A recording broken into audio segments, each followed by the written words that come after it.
Hey, what's up guys, how's it going? Welcome to Build Your Own Blog video series. Today is the last video, and if you're following along with the series, thank you very much. I really appreciate that. So we have done a lot of coding, we have learned a lot of things, we have built the whole blog application. So today we are going to deploy that application to Vercel. But before we get started, please consider like this video and subscribe to my channel. So without further ado, let's get started. Now to deploy the application, you should create a GitHub repository, and after creating the GitHub repository, you should push all of your code to that repository. So I have created one, I have called it QSblog React YT. So all of my code is pushed onto the main branch. Now you need to go to Vercel. And if you don't know what Vercel is the organization who created Nextjs. So go to vercel.com and create a new account. I have already logged in with my GitHub account. I have a bunch of projects. To create a new project, just click on New Project. Now, like I've told you, I have logged in with my GitHub account. If you haven't, then you need to connect your Vercel account with the GitHub.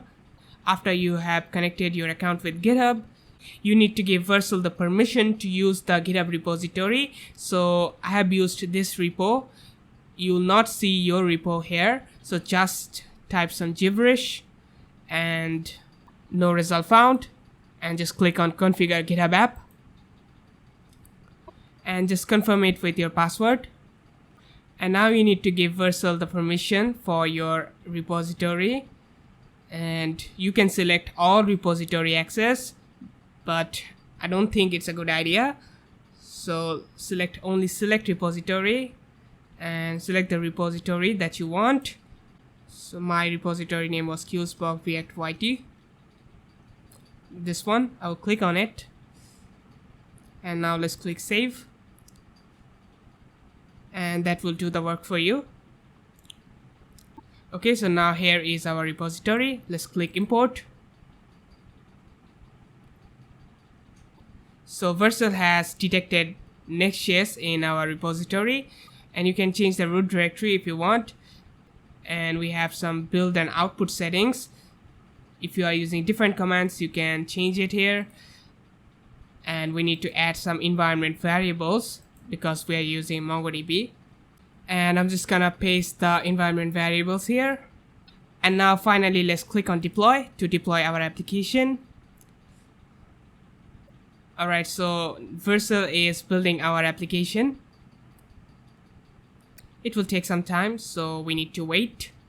Alright, so Vercel has deployed our application, and let's click on the image.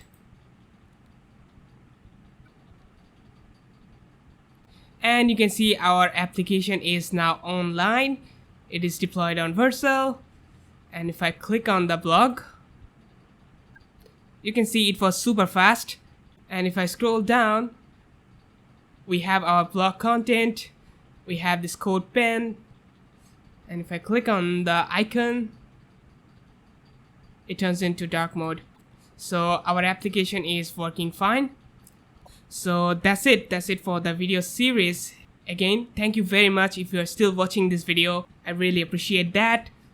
And now that you have a blogging website, you might want your user to interact with your blog. For that, you need to have some kind of authentication system, but creating authentication system from scratch can be hard.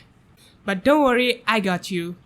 Because on the next video, I'm gonna show you how to create an authentication system with Nextauth. Nextauth is an authentication library that will allow you to create authentication system with Nextjs very easily.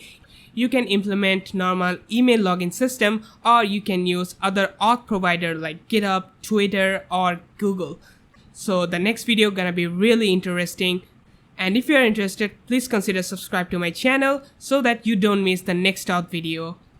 So that's it. If you have enjoyed this video series, please consider like this video.